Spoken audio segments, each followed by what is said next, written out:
Hi YouTube, hi VC, it's Rob here with another video, and I'm going to be showing stuff I picked up from record fairs and record shops from over the last month or so.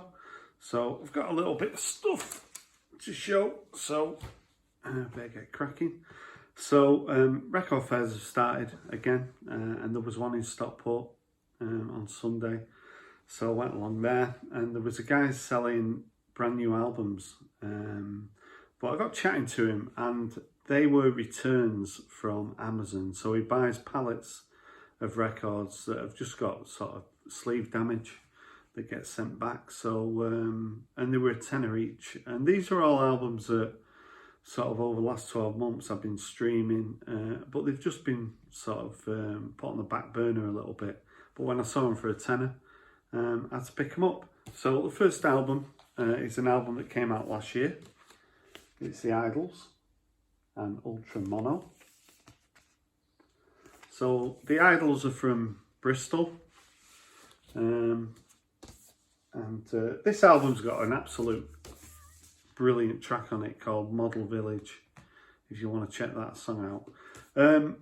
But The Idols are a little bit of an acquired taste, sort of abrasive vocals, sort of, you know, I've heard them sort of say we're not a punk band, but you know, they certainly sound like angry young men.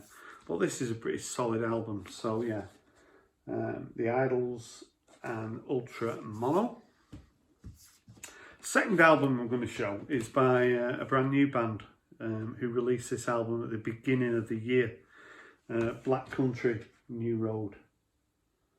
And this album's called For the First Time. So when this was released in January, I was pretty excited because I streamed the album and the first track is just called Instrumental. And yeah, it's got a great vibe, a great groove to it. It's only 6 tracks on this album, and the next couple of tracks, the vocal takes a little bit of getting used to. But overall, I really enjoyed this album. There's 4 guys and 3 girls from London, so there is female vocals on here as well.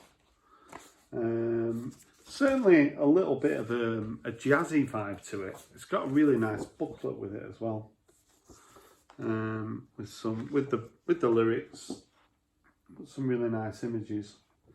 So when this came out, there was sort of certainly a little bit of a buzz in the UK. I think this has been nominated for a Mercury Prize, which is held every year, celebrating British music. And this is a little bit different. It reminds me a little bit of Squid, another new band that I'm really into. But playing it on vinyl as well, it's giving it another dimension. And yeah, maybe check it out and see what you think. So yeah, Black Country, New Road, and the album's called For the First Time. Another new release that certainly sort of slipped under the radar last year was this album, Baxter Jury and the Night Chances. So Baxter Jury is, if you don't know, the son of Ian Jury, who's I'm a big fan of. And this came out last year. It's the 6th album of Baxter Jury, and I think it's maybe his best album. Gatefold 33, Dale, had this, I'm pretty sure, is his album of the year last year. And it's very, very strong. There's a track on here, Carla's Got a Boyfriend, which is a bit of a social commentary on, you know, seeing your ex on Instagram and getting a little bit jealous about, you know, what she's getting up to. You know, we've all been there. I'm Not Your Dog, Slumlord, front to back. This is a very strong album. It's got a little bit of a dance vibe to it as well. It comes in at only 30 minutes long. I've shown Baxter Jury before, and I'm pretty sure some Americans commented and said they weren't even aware that Ian Jury's son had a contract. So well worth checking out. Some I'd really like to see live. I think he had dates lined up in Manchester, but because of the pandemic they got cancelled. So yeah, really good album, Night Chances by Baxter Jury. And the fourth sort of new album is another album when it came out last year. I streamed heavily, but it just went down the pecking order a little bit. But when I saw it for a tenner, so it's Bedroom, and this debut album called Bedroom. So this comes on red vinyl. And these guys are from Hull and Leeds. It says A and B on the label, so, you know, that always helps me. But this is very shoegazy. If you're sort of into that early 90s sound, maybe My Bloody Valentine and Jesus and the Mary Chain, Ride, you might find something you like here. This is a very strong debut. Just a really good album. So yeah, Bedroom by Bedroom. So in my last video I mentioned that there was a guy who was quite local to me who was at the car boot sale, Stu, and he took my number and he sent me a text last week saying that he was going to be doing the record fair in Stockport, and did I want to see what he was going to be selling before he went. So I called around on Friday after work, and he's really into sort of jazz and sort of Cuban music. He's a bit of a DJ. And I gave him a little bit of advice on his pricing, and he got out some of his sort of his own personal collection that he wasn't really anticipating selling, but I think he's a bit after a little bit of money at the moment, so maybe he's got a bit of a cash flow problem. And he had this album, The Go-Betweens. So he was asking me if I like The Go-Betweens, Liberty Bell and Black Diamond Express. And this is certainly an album that I wanted. So he let me have it for £20. So this came out in '86, and if you were to ask me my favourite albums from '86, you know, this would be well up there. It's a very good album. Back in '86, I think The Go-Betweens suffered a little bit. It was sort of a funny time. I mean, in the UK, you just didn't have access to listening to sort of music in the way that you do now. You know, these days you can just go on Spotify and listen to anything. Back in the 80s, you were relying on a friend or reading something in the music press. And the Go-Betweens just never had the recognition that they deserve. But this is a really strong album, one of the best. So yeah, the Go-Betweens and Liberty Bell and Black Diamond Express. So I picked up a few other random things. So this is an album that most people have got. So it's the Beatles' Rubber Soul. So I saw this for £8.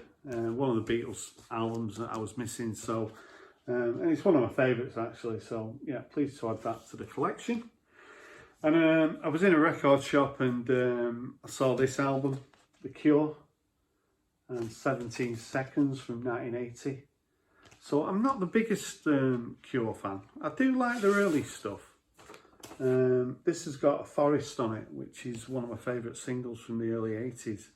But yeah, when it comes to The Cure, you know, I'm far from a completist. But yeah, when I saw this, I'm always going to add this to the collection. Really good album by The Cure. So Stu was showing me what he's going to be selling at the record fair. I saw this album, Second Genesis by Wayne Shorter. So this is my first Wayne Shorter album. So I pulled it out and he said, oh, I'll play it for you. So he played it, really nice copy. I just found it really smooth, really enjoyable. Wayne Shorter's still alive actually, I think he's 87. This came out in 1960, but this is a reissue on Affinity from 84. But yeah, charged me £7, and yeah, it's really nice listen. I was at a record fair maybe a month or two ago, and I picked this album up, Local Gentry by Bobby Gentry. So I mean, that jacket is just gorgeous.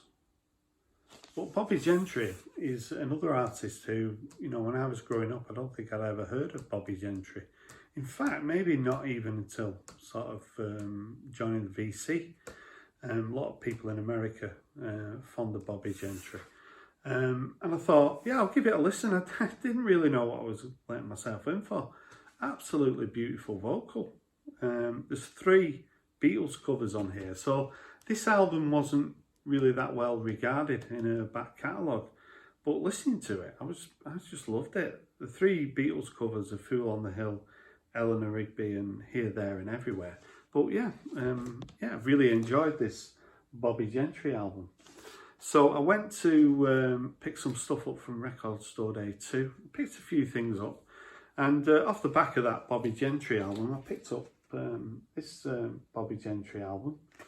So it's called The Windows of the World. I've seen quite a few people show this.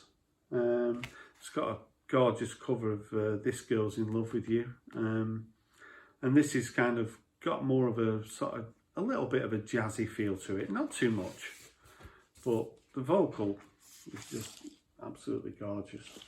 So I only paid 20 quid for it. And yeah, if I see Bobby Gentry, I'm going to start picking her up because like I say, she's somebody that I've just totally ignored, and she's, you know, really beautiful. Another record that I picked up on Record Store Day 2 was John Martin. So John Martin's someone I've totally ignored for forever. The Church with One Bell. This is full of cover versions. I think it was released in the maybe early maybe 97. So I've been listening to quite a lot of John Martin, and just discovered that he's got like a bit of a jazz fusion, but his own sort of vocal style that, you know, it's probably not to everybody's taste, but I've discovered that I really do like him. And this album is, when it comes to his back catalogue, it's not thought of as one of his best. So yeah, I'm looking to pick up as much John Martin as I can sort of find. So really good album. And then also on Record Store Day, I picked up Squid, this 12-inch Near the Westway.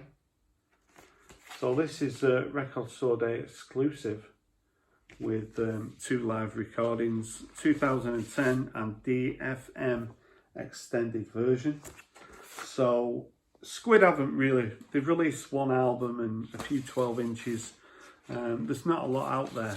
I'm going to see them in September with my son, so I'm really looking forward to seeing them live. One of my favourite bands at the moment, so yeah, pleased to pick up Squid and Near the Westway.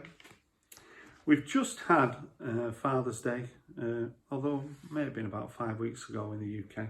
So my daughter was asking me what record I wanted for Father's Day, so I asked her to get me this one. So it's Noel Gallagher and Back Where We Came.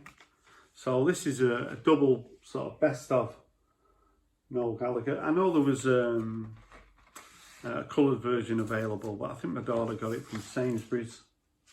So it's just a standard black issue. So I'm a big Oasis fan, seen them live. But when Noel Gallagher went solo, I have picked up a few of his CDs cheap.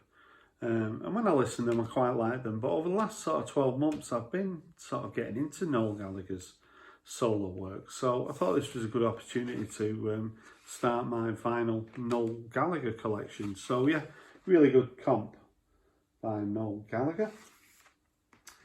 Here's another artist who I've totally ignored forever, Nina Simone.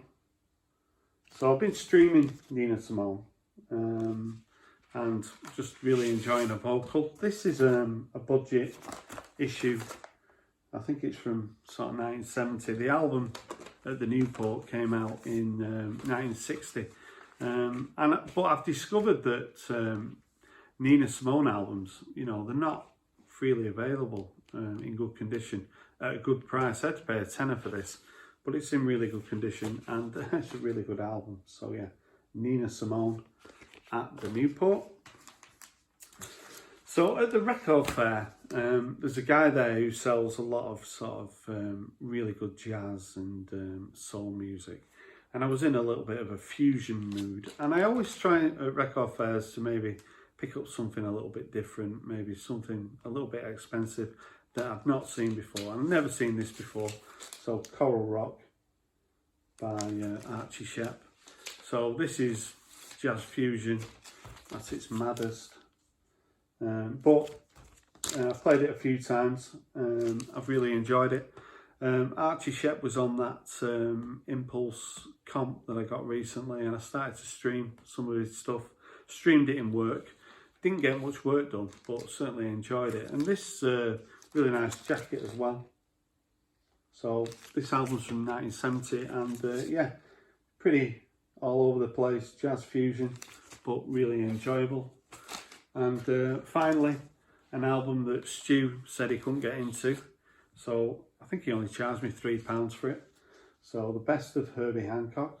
So this is Herbie Hancock in the late 70s, so there's only 6 tracks on here. Really nice jacket. But this is Herbie Hancock sort of vocals. He had a couple of hits in the UK with I Thought It Was You and You Bet Your Love. And for £4, £3, I thought, yeah, I'll pick it up. So it's a little bit misleading though, because it's certainly not the best of Herbie Hancock. I mean, when these tracks came out in the late 70s, I wasn't aware of you know, what Herbie Hancock had done in the 60s, etc. And the fusion stuff he was doing in the early 70s. But yeah, pleased to have this in the collection, the best of Herbie Hancock. So those are a few records I picked up from record fairs, a little bit of record store day stuff as well. Thanks for watching my video. If you've got any comments, I'd love to hear from you. Thanks for watching, and bye for now.